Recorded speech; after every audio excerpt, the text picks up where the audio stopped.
Olá, um ótimo dia para você. No Câmera 4 de hoje vamos conhecer um pouco do universo da dança, as conquistas e dificuldades de quem escolheu viver da arte e projetos que incentivam os jovens e dão oportunidades aos profissionais.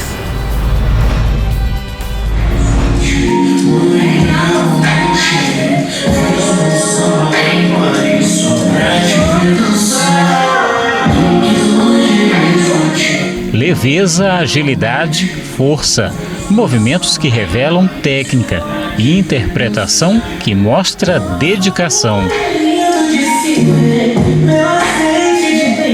Mas o que há por trás da profissão que encanta pela expressão? Vamos conhecer um pouco mais de quem se dedica a algo que requer mais que talento, mas também persistência. Nossa primeira conversa é com Cacau. Encontramos ela em meio a mais uma das aulas. Eu primeiro comecei no teatro quando eu era mais nova, assim, os meus 10, 14 anos eu fiz durante a escola, ensino fundamental. E aí desde então eu comecei a gostar mais desse universo da arte. E lá também a gente agregava muito teatro e dança, e eu comecei a desenvolver esse interesse pela dança, só que eu nunca tive oportunidade, até financeira, né, de conseguir investir, de fazer aula. E aí em 2015, quando eu consegui entrar na universidade, eu escolhi o curso de Educação Física justamente pela proximidade, né, é o que tem mais próximo aqui na cidade em relação à dança, de formação. E aí eu criei a coragem de vir fazer um curso, né, de realmente experimentar. E desde então eu não saí mais, foi o que eu realmente escolhi para viver como bailarina e professora de dança. Então desde 2015 é o que eu venho mais fazendo na minha vida, é dançar. Você escolheu para viver, né, como disse, mas tem várias dificuldades, tem muitos problemas que vocês precisam superar todos os dias. Acho que a maior dificuldade aqui é a profissionalização, porque temos várias áreas que têm o seu curso superior, sua formação, e o que a gente mais sente falta aqui, eu acho que é justamente essa parte, esse cuidado maior com a nossa área, que é de oferecer cursos profissionalizantes, uma formação na área realmente superior, de trazer professores, de trazer cursos, e que a gente seja um pouquinho mais valorizado em relação aos eventos, né, de ter mais eventos durante o ano, da gente ser mais incluído em editais, para que a gente possa desenvolver trabalhos, tanto com a comunidade, quanto em companhias profissionais. Eu acho que é o que mais carece pra gente. Isso acaba afastando, inibindo muita gente que tem essa vontade, mas esbarra nessa dificuldade. Eu acho que sim, uma das coisas que mais vai deixando a pessoa assim, esquecendo, adormecendo esse sonho, procurando outra coisa. Às vezes aqui a gente que trabalha aqui com dança não é somente com dança, a gente não consegue viver só disso. Então a gente acaba aliando com outras profissões, com outros corres durante o dia, e durante a noite, que é o livre, a gente vem pra cá e se reúne para desenvolver nosso trabalho com dança.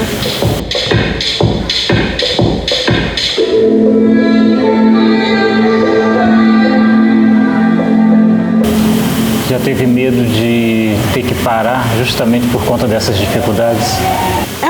É o amor que eu tenho por movimentar, por dançar. Eu acho que é uma das linguagens mais universais que a gente tem no mundo, e é a minha forma de me expressar, entendeu? De me sentir parte de um todo, sabe? Não tem assim nem como te explicar. Eu acho que é o que realmente me motiva todos os dias a estar viva, a continuar tentando e sonhando. E é o que eu quero fazer aí até ficar velhinha. E o que te motiva a seguir? Esses projetos são uma oportunidade muito grande realmente para quem tem esse sonho, né, de dançar. Às vezes a pessoa nem quer seguir como profissão, não quer ser um bailarino, mas que ela tem aquela vontade de dançar, de estar em sala de aula, de aprender. Então o projeto é bem acessível em termos de espaço, é um espaço bom, adequado para a gente estar praticando as modalidades. Os valores também são mais acessíveis, então a gente consegue agregar bastante gente no projeto. E eu acho que é uma ótima oportunidade para a gente formar bailarinos novos também, né? Quem realmente tem esse sonho de seguir na carreira, tem uma ótima oportunidade de formação, né? Um pontapé bem legal.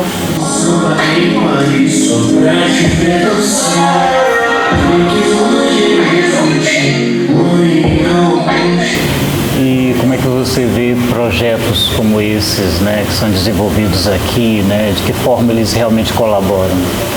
Eu sempre lembro quando eu comecei, porque eu realmente comecei do zero, não sabia absolutamente nada, eu só gostava. Sempre gostei de acompanhar, de assistir espetáculos, de ir nos eventos de dança.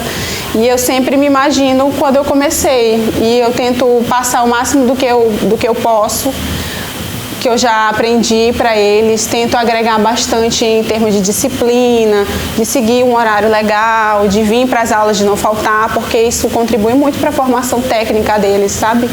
De você estar o tempo todo ali centrado na sala de aula, escutando e tentando corrigir os movimentos para aproveitar ao máximo. A gente se encontra uma vez na semana aqui no projeto, então a gente sempre tenta trabalhar bastante, que é para a gente ter um resultado legal nos espetáculos que a gente faz com o pessoal.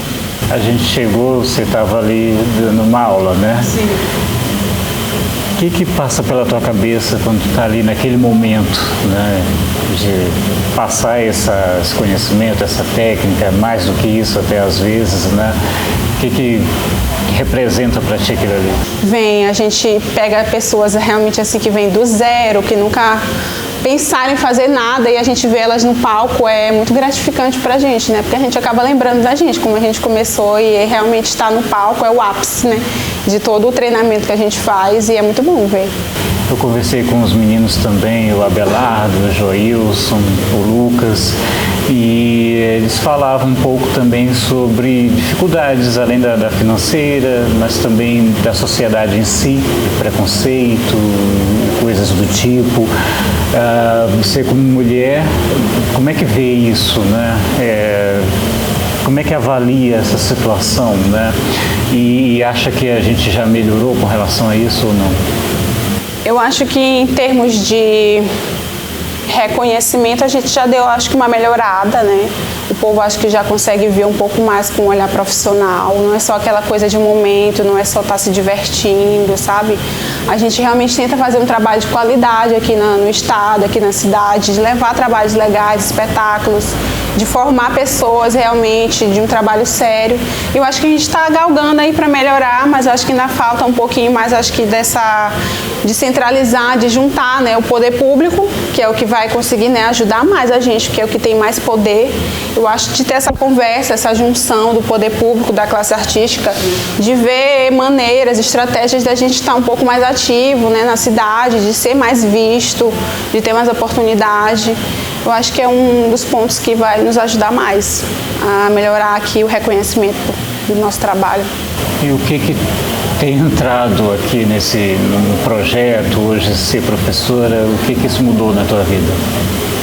Eu acho que me formou realmente como pessoa, sabe? A gente vem para dançar, mas não é só somente dançar, né? A gente constrói relações, amizades, respeito. A gente aprende muito além da dança, né? Aqui. E eu acho que hoje a família que eu formei aqui faz parte realmente da minha vida. Eu não consigo viver sem. Então eu estou aqui de segunda a sábado, e se eu posso estar aqui domingo eu estou. Então não é uma dificuldade para mim estar aqui, entendeu? Então é realmente o que eu gosto de fazer e eu não me sinto nem um pouco culpada de ter escolhido estar aqui, entendeu?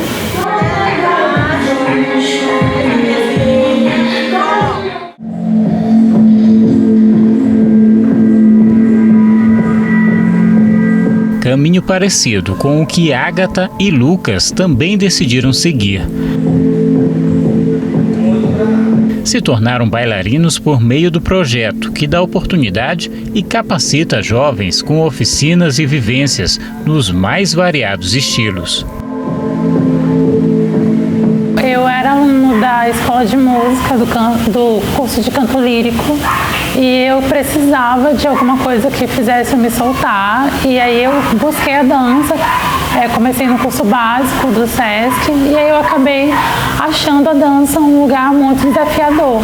Então eu queria mais e surgiu a oportunidade de entrar no projeto Pulsar Jovem e dali eu comecei a levar como minha vida, né? A dança tomou o lugar do canto e hoje eu sou mais bailarina do que cantor. Eu comecei a dançar em outras escolas com 4 anos de idade, bem pequenininha. E aí eu fui começando a me apaixonar e eu tive muita facilidade, eu sempre tive muita facilidade, mas foi por uma questão também de eu me soltar mais, questão de postura, de coluna, que eu tinha uns probleminhas. E aí com isso foi melhorando, aí eu conheci a pulsar, aí comecei a ter aulas de contemporâneo, balé, e aí eu entrei em 2018, também no mesmo ano que o Lucas, no projeto Pulsar Jovem. E aí, a partir daí, no ano passado, em 2021, eu consegui passar para a companhia. E aí se tornou uma profissão. Eu trabalho com isso agora, então sou um pouco nova, mas mesmo assim eu consigo me desenrolar e tenho essa paixão pela dança. Foi pelos professores mesmo daqui, quando a gente estava fazendo aula, e aí eles falaram, olha, entra, vai ser legal, tu vai ter mais oportunidade. E com isso eu falei, vai ser legal. Então eu entrei, fiz a audição e passei, e aí eu continuei no projeto até hoje. Alguém mandou o card de divulgação num dia de aula lá no SESC, e aí eu com medo, mas resolvi vir, né? Inclusive com a ajuda de outro bailarino da companhia que também entrou com a Agatha, que é o Rafael, né? Então a gente veio tentar a sorte, né? E deu certo.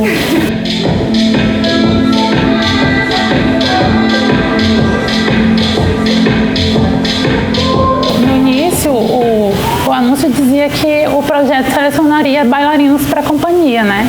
E eu acabei entrando na primeira leva de bailarinos que saíram do Pulsar Jovem, né? Isso foi em 2019, depois do espetáculo Elis, que a gente apresentou, a Agatha também participou.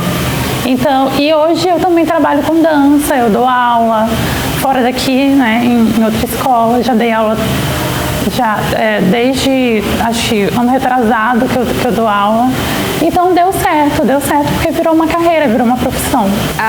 Muita coisa, oportunidades para as pessoas conhecerem essa arte, para conhecerem os bailarinos que tem aqui na cidade, porque são poucos reconhecidos. Então isso veio trazendo muita felicidade também, muitos amigos ao redor, companheiros de dança que a gente vem há anos batalhando para conseguir alguma coisa. Então acho que a gente se tornou uma família. Então isso é importante para tu poder conseguir ter as coisas e fazer o que tu ama, entendeu?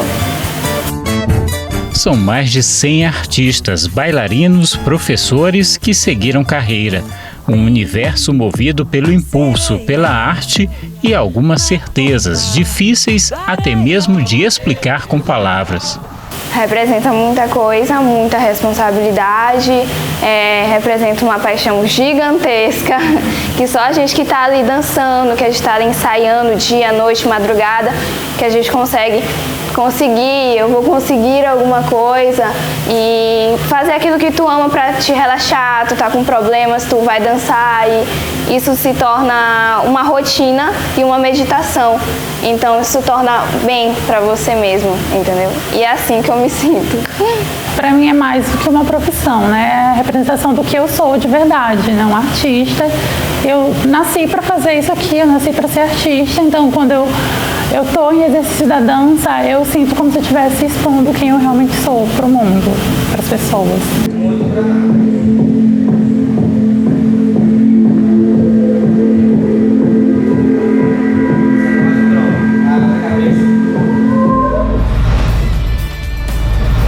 Agora a gente vai para um rápido intervalo. Daqui a pouco a gente volta contando novas histórias aqui no Câmera 4. Até já!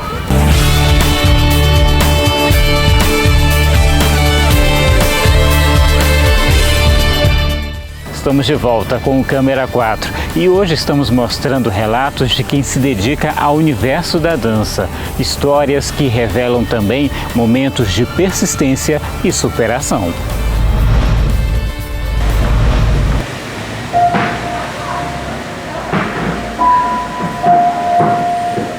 Os movimentos precisos são de quem conhece bem o que está representando. Joilson, além de bailarino, se tornou coreógrafo. Assina um dos espetáculos que marca a volta aos palcos após o período de pausa provocado pela pandemia. Vidro é uma mistura de sentimentos e sensações, descobertos e redescobertos no dia a dia de quem viveu e tenta viver da arte. Uma jornada que começou cedo.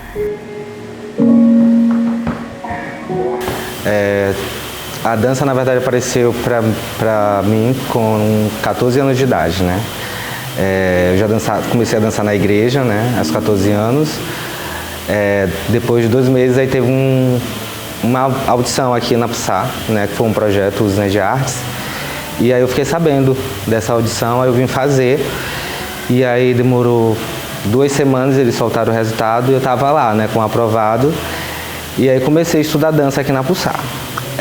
De 2007, e aí eu comecei dentro desse projeto. O projeto funcionou durante 3 meses, depois acabou e depois foram selecionados alguns alunos de todas das turmas para fazer parte de uma turma especial daqui da PSA. E eu também fui selecionado e comecei também nessa turma. E em 2012 eu fui convidado para ingressar na PSA Companhia de Dança como bailarino, né? Depois disso, teve várias vezes que muita gente veio, né, me procurar para ingressar em outras companhias da cidade, só que eu sempre fui muito apegado aqui, né? Então, eu sempre conversava com o Abelardo, perguntava para ele o que ele achava e tudo. Ele disse, não vai, porque os mesmos profissionais que estão em outros lugares também estão aqui, então não faz diferença também. Fora que aqui você tem mais oportunidades de criar também, como desde a igreja. Então, voltando lá para a igreja, eu sempre gostei muito de criar, e em outros lugares talvez eles não me dariam essa liberdade criativa, né? E aqui eu sempre tive isso. E o Abelardo, ele falou que no começo dele, ele passou por muita situação de preconceito, ele tinha receio, homem na dança, né? Também enfrentou isso? Muito. Aos 14 anos de idade, quando eu comecei a fazer dança, a minha mãe, ela não era muito fã, né, da ideia. A ideia dela era: você vai estudar e vai procurar um serviço de homem, né? Então foi muito difícil logo no início. Eu tive muito suporte do meu padrasto, que era quem me dava passagem escondido para ir para aula de dança e tudo. E a igreja também me ajudou muito com isso, né? Com a questão de bancar o financeiro para que eu continuasse estudando dança. Na escola foi bem difícil, porque quando descobriram que eu era bailarino, aí tem aquelas piadinhas, lá vem a bailarina e tudo. Então, mas eu sempre tive muita certeza do que eu queria, né, com a dança, com a arte. Então eu sempre consegui driblar determinadas situações. E na escola, onde foi o lugar onde eu menos recebi acolhimento, eu consegui entrar em um grupo de estudo com dança na escola, eu sendo o diretor e coordenador desse grupo, e a gente conseguiu fazer muita coisa dentro da escola, e eu comecei a conseguir ter o respeito dentro da minha profissão. Começaram a me olhar com mais respeito: não, o Joilson, ele trabalha sério e tal. E eu lembro que em 2016 cogitou na minha cabeça, eu disse: não, eu preciso trabalhar com isso mais a sério. E aí eu resolvi dar aula de balé numa escola na cidade olímpica, por conta da minha mãe mesmo, porque ela dizia: tu vai fazer dança, então tu tem que me mostrar que tu vai conseguir sobreviver disso. Aí eu: tá bom. Comecei a dar aula para ganhar R$100 por mês nessa escola. Aí eu falava para ela: não, mãe, eu tô ganhando 200. Aí eu dava o 100 para ela, para dizer: tá me dando algum dinheiro. Naquela época era alguma coisa, né? Hoje não é mais. E aí eu comecei trabalhando, consegui emprego em outros lugares para dar aula de dança também. E aí fui suportando até conseguir ser melhor pago, né, dentro da minha profissão. Hoje a gente ainda sofre com relação a, principalmente homens, ainda serem professores em algumas escolas seculares de balé, por questões de que é mais bonito ver uma menina dando aula do que um menino. E foi difícil, na verdade, né? Até hoje a gente ainda passa por muita coisa, mas quando a gente tem dúvidas, talvez isso abale mais a gente, né? Mas quando a gente já tem certeza, a gente consegue seguir tranquilo. Falou aí da questão financeira, né? também continua complicado isso, entrar nesse mercado, se manter nesse mercado. Veio toda a questão da pandemia também, né, que atrapalhou e muito. A gente ainda continua, né, tentando se reerguer pós-pandemia. Antes da pandemia, a gente já estava sofrendo uma certa falta de demanda com relação à dança. Questões de editais que não tinham mais, patrocínios que também não tinham mais, então a gente começou a ficar meio escasso. E foi justamente por isso que o Abelardo decidiu que todos os bailarinos da companhia conseguissem montar turmas para tentar tirar um extra, né, dessas turmas. No período da pandemia, a escola fechou, né? E agora a gente está voltando bem lentamente, mas ainda com esse rombo financeiro que nos ficou. E também continuamos na ausência de editais, de patrocínio. Hoje a gente faz um espetáculo, a gente paga para dançar, né? O custo que a gente gasta com o espetáculo, a bilheteria às vezes não cobre o que a gente gasta. Então, ainda é muito triste a realidade da dança dentro do Maranhão, acho que no Brasil, no modo geral, mas aqui, principalmente, ainda é muito complicado. Nós temos hoje um balé da cidade bem Teresina, que eles recebem e mensalmente tudo para trabalhar com isso, e em São Luís nós não temos nem sequer um curso técnico, nem sequer nada, então a gente tem que tirar do nosso bolso para viajar para São Paulo, fazer curso, voltar e sempre tem que ficar reciclando. Fala um pouquinho desse espetáculo, né? Você é coreógrafo agora, a companhia fazendo 24 anos. Quem for acompanhar, o que vai ver? O Vidro foi parte de uma ideia no período da pandemia a gente conversou muito, eu e os bailarinos da companhia, e todo mundo tinha muito medo de perder, muita gente tinha medo de entrar em uma depressão, muita gente tinha medo de não conseguir mais se adaptar pós-pandemia, né, principalmente dentro do mercado de trabalho com dança. E aí eu fiz um questionário, onde eu perguntei sobre os medos, né, de cada um, e todo mundo era sigiloso, né? Então todo mundo mandava para mim e eu consegui, a partir dali, enxergar muita vulnerabilidade na gente mesmo, né? E o quanto a gente às vezes não tem essa empatia de chegar e perguntar pro outro se tá bem, se não tá, como é que foi o dia, enfim. E eu comecei a idealizar o espetáculo dentro dessas fragilidades, né? Dessa fragilidade humana, de incertezas, do medo de acabar só, que muita gente botou isso no questionário, né? Eu tenho medo de terminar sozinho. De outras pessoas sempre tem muito aquele medo, eu tenho medo de, sei lá, de engravidar, eu tenho medo de perder minha mãe. E aí dentro desse questionário eu comecei a elaborar o trabalho, nos vendo como corpo frágil, e que tá tudo bem também ser frágil, tá tudo bem dizer, eu não tô bem. E que o vidro, como esse objeto frágil, à medida que ele é frágil, ele é perigoso, né? Porque quando ele quebra, ele acaba ferindo algumas pessoas quando você não consegue pegá-lo de uma forma mais palpável, sem precisar apertá-lo, né? E aí eu comecei a idealizar, eu disse assim, vamos sentar e fazer um laboratório sobre o vidro, de forma que a gente consiga trabalhar o nosso medo interno mesmo. E serviu, esse laboratório para o vidro serviu de liberdade para muita gente. A gente conseguiu falar coisas no processo que a gente nunca havia falado um para o outro, né? De se olhar mesmo e falar, olha, tu me magoou tal hora, tal dia, não foi legal isso, e confessar para que a gente consiga seguir, né?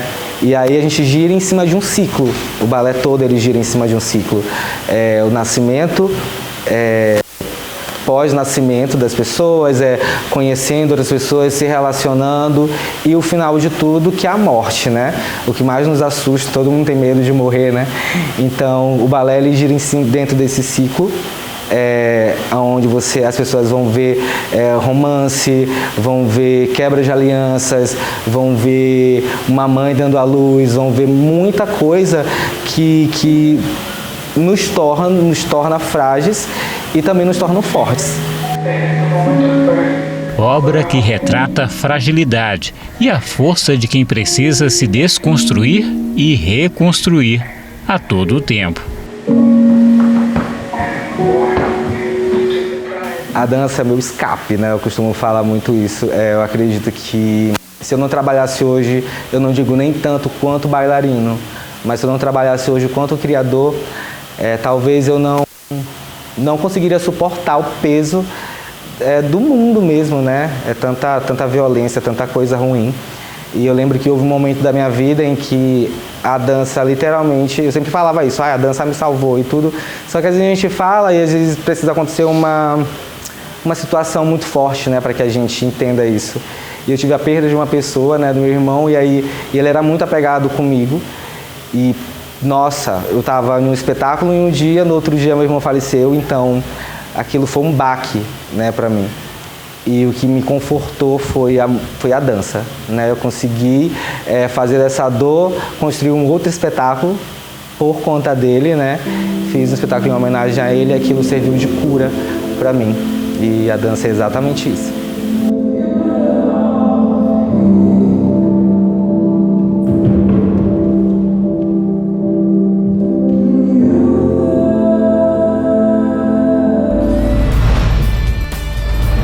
Agora eu tenho um recado para você, olha só. Quer ficar por dentro de tudo que acontece na TV Difusora? Quer acompanhar o nosso dia a dia nos bastidores? Então segue a gente no Instagram, @DifusoraTV. Lá você conhece um pouco da nossa rotina, fica por dentro das novidades e muito mais. Então siga, @DifusoraTV.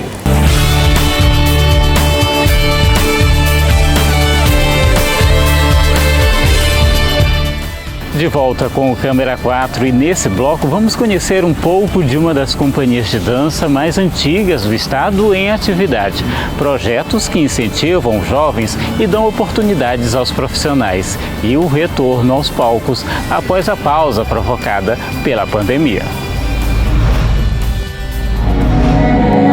O olhar atento é de quem com décadas de experiência nos palcos conhece bem os caminhos. Abelardo hoje se dedica a administrar a companhia de dança que esse ano chega aos 24 anos em atividade e que nesse tempo fez números como mais de 80 bailarinos no elenco, além de um público de mais de 100 mil espectadores com apresentações em vários estados. Uma carreira que, assim como muitas, precisou enfrentar barreiras. Um tempo em que viver da dança não era algo tão reconhecido e que para um homem existiam algumas barreiras a mais.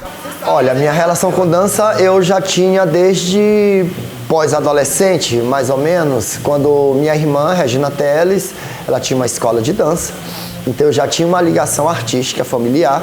Guilherme Teles, que era bailarina na época, que foi uma das minhas fontes de inspiração em querer entrar na dança, mas ainda tinha uma questão, aquelas questões, bloqueios, né, que me faziam ainda fugir um pouquinho desse meu caminho. E nesse período eu sempre fui envolvido com esporte, com atividade física, fazia natação, era atleta de natação, depois virei professor de natação, depois técnico, né, de equipe de competição, mas o vírus da arte estava bem ali, do meu lado sempre me... E um determinado período na minha vida, fiz a dança, né? Fiz no Estúdio Pro Dança com minha irmã, com o Guilherme, também com meus 18, 19 anos. Infelizmente eu não superei os bloqueios, os preconceitos sociais que a sociedade tem em relação ao homem na dança. Eu era muito novo e eu não passei 1 ano, 2 anos na área da dança como bailarino e fiquei só na área de natação mesmo. Como professor, como técnico e também como dono de uma escola na época de natação. E aos meus 25 anos de idade,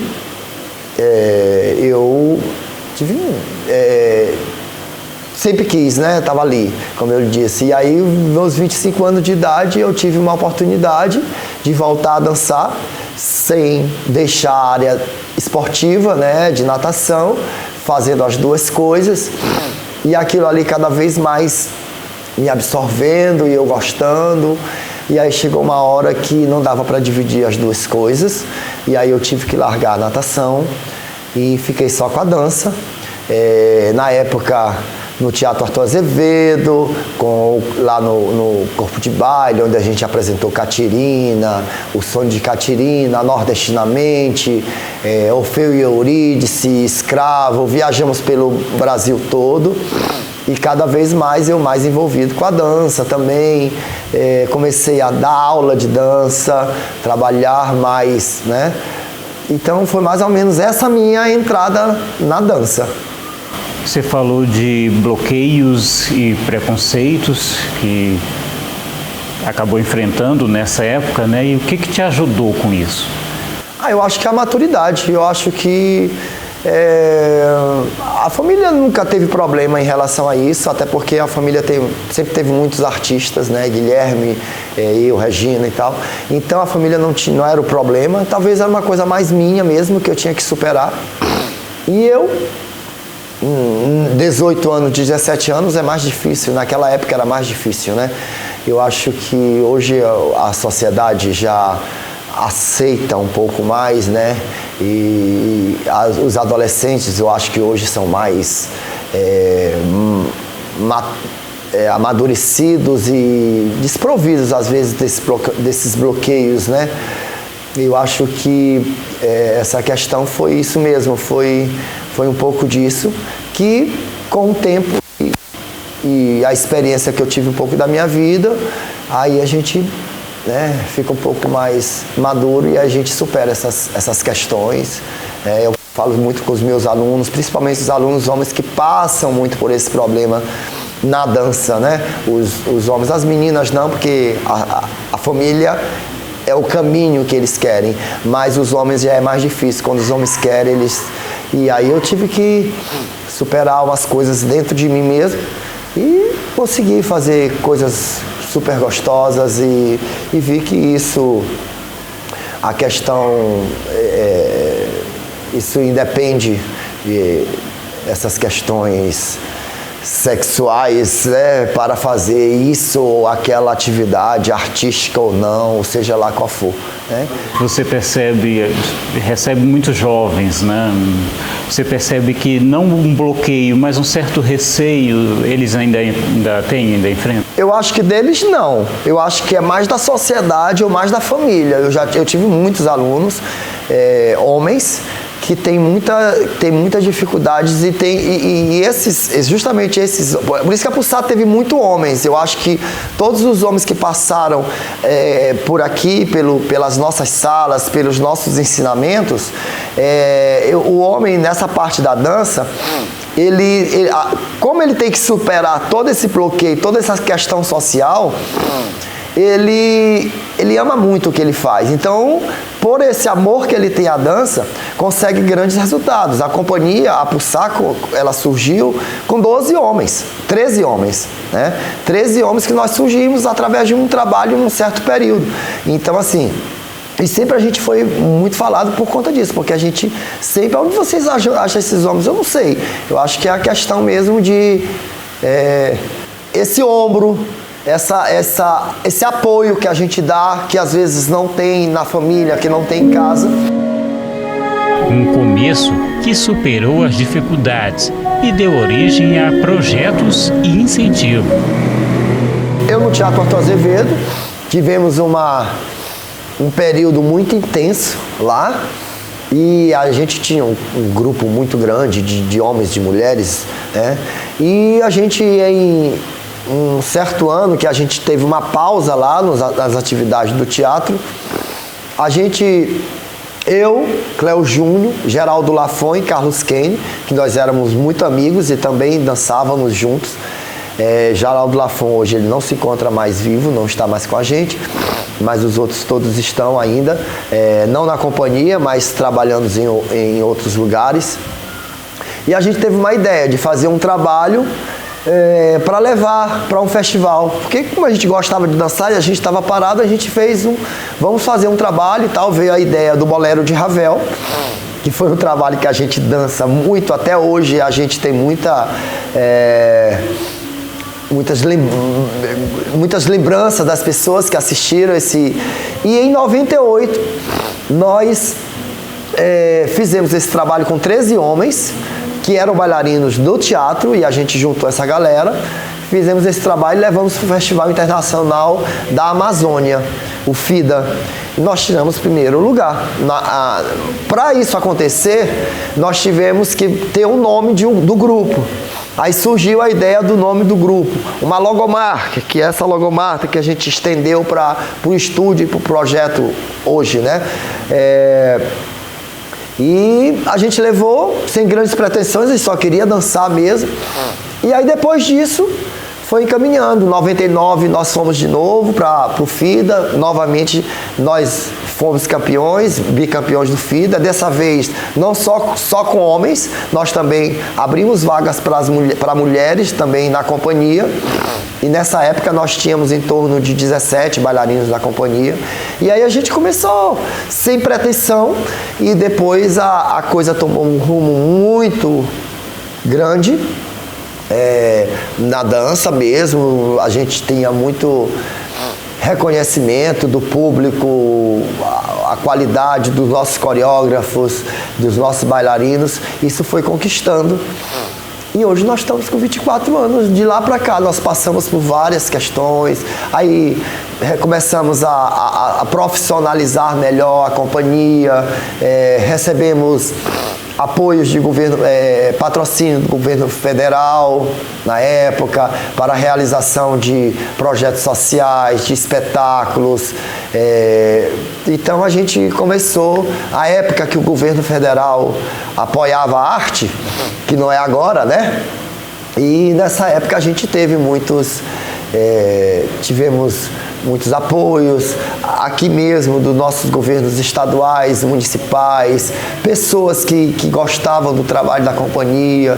E aí a gente teve que batalhar, lutar muito para todas as vezes que a gente queria fazer alguma coisa, espetáculo, ou turnê, ou participar de festivais, a gente sempre tinha que fazer alguma promoção para que a gente pudesse viajar, porque os apoios, os patrocínios na nossa arte sempre foram muito difíceis, sempre a gente teve muitas dificuldades, até hoje.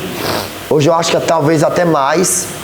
E apesar disso, vocês acabaram ajudando na formação de muita gente, né? Inclusive com o projeto, enfim, né? O que isso representa nessa tua trajetória? Olha, eu sempre desde a época que eu trabalhei com natação, eu sempre gostei muito de trabalhar com projetos sociais. Eu sempre gostei de dar meu trabalho para as pessoas que mais precisavam.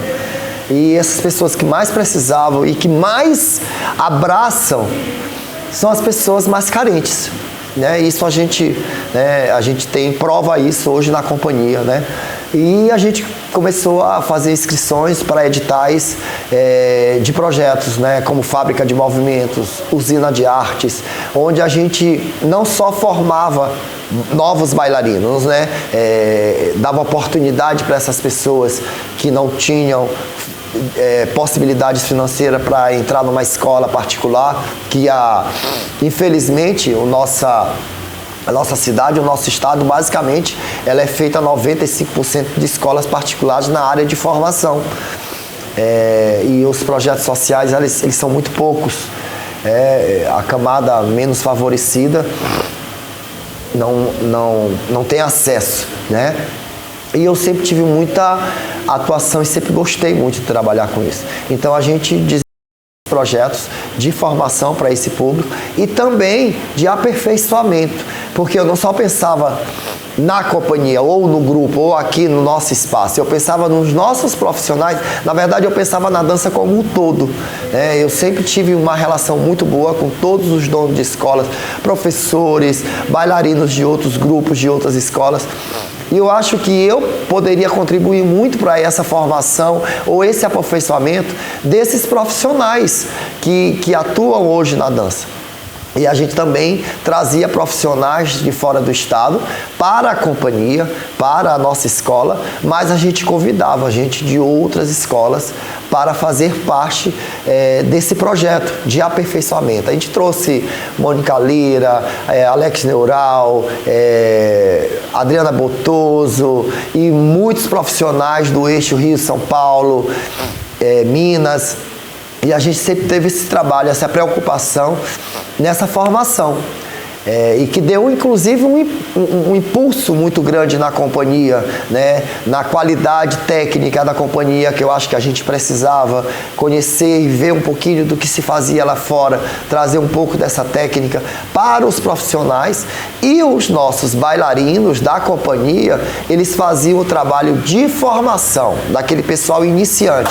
Então eu dava oportunidade para os nossos bailarinos atuarem e crescerem como profissionais, como professores, porque não dá para viver só de bailarino, como bailarino nesse estado, mas eles tinham que, a gente tem que viver como bailarino, como professor e nas mais diversas, né?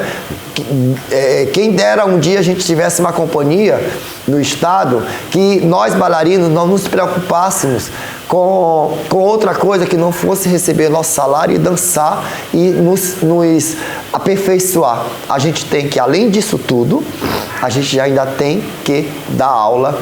E então isso eu tinha que fazer para que a gente pudesse, no nosso espaço. Aí sim, nesse período, a gente teve que, paralelo à companhia, abrir um espaço de formação, que veio o Estúdio Pulsar. Primeiro a Pulsar Companhia de Dança, depois veio o Estúdio Pulsar, que é a escola onde a gente faz o trabalho de formação, através de projetos sociais, e escola que a gente cobra um valor simbólico, né?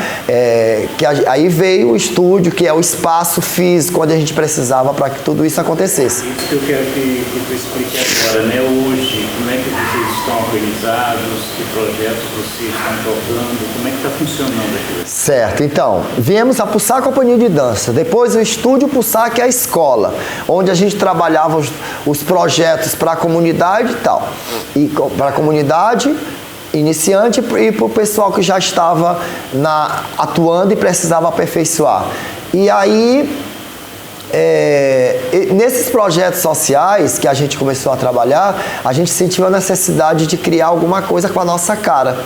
E aí veio o projeto Pulsar Jovem, né? Que a gente já vinha desenvolvendo o projeto social, mas só que não tinha um nome, né? A gente tinha um nome, Fábrica de Movimento, Usina de Arte, mas hoje todos os nossos projetos sociais, eles têm essa pegada, Pulsar Jovem, que é um projeto onde a gente, mais uma vez, os nossos bailarinos, os nossos professores do nosso estúdio, da escola, eles que atuam nessa formação desses novos bailarinos. Por que esse projeto? Esse projeto veio com o intuito de, como a gente tinha muitas dificuldades em colher bailarinos com uma técnica apurada no estado para a companhia profissional, e a gente sentiu um momento dessa dificuldade, não. A gente tem que começar a formar os nossos bailarinos, mas constantemente, não um projeto que dure 6 meses, mas uma constância nessa formação, para que a gente, quando a gente tiver essa mudança de companhia, né? Porque as pessoas, elas passam dos 20, dos 25, dos 30, eu dançava, hoje eu não danço mais, assim como tem outros profissionais que eram da companhia que não dançam mais, e a gente teve que renovar o elenco. E a gente tinha muita dificuldade nessa renovação do elenco. Então a gente teve que começar a fazer algum trabalho para que a gente, quando abrisse a audição, a gente já ter aqueles bailarinos que são do projeto, que a gente já convida e eles já entram direto na companhia. Trabalho que precisou ser interrompido com a pandemia, mas que agora é marcado por um retorno cheio de significados.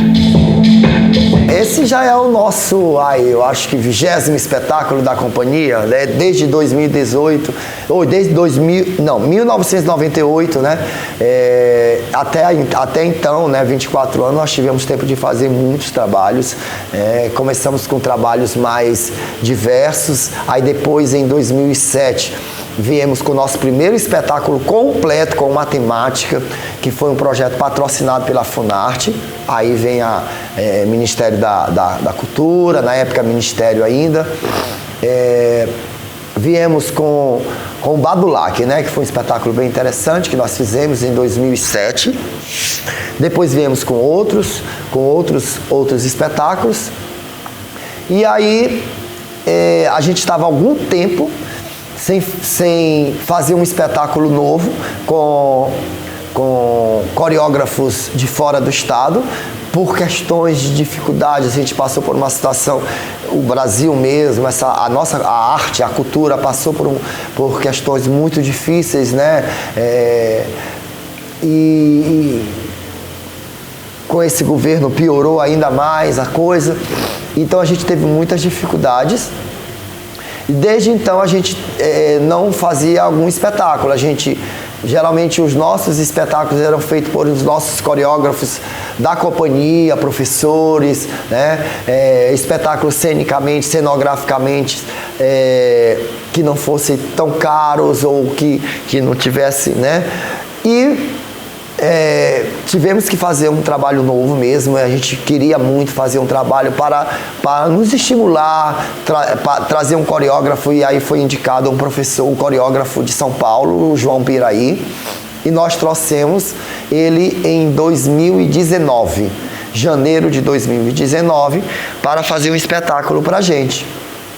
Passamos o janeiro todo trabalhando com ele, montando as coreografias e tal. E aí ele viajou e a gente ficou ajeitando o trabalho, limpando, e aí veio a pandemia. Retornamos daquela forma mais com distanciamento, não podia muitas coisas, então a gente, até mesmo a questão de voltar para o teatro não se podia voltar ainda, porque os teatros não estavam liberados. Aí depois de liberados começou a fazer com público reduzido, mas a gente não queria fazer com público reduzido, né? A gente queria fazer com público mesmo, então a gente teve que segurar esse espetáculo. E aí veio a ideia de um outro trabalho que o coreógrafo maranhense Joilson Ferraz começou a compor, né, para um outro momento.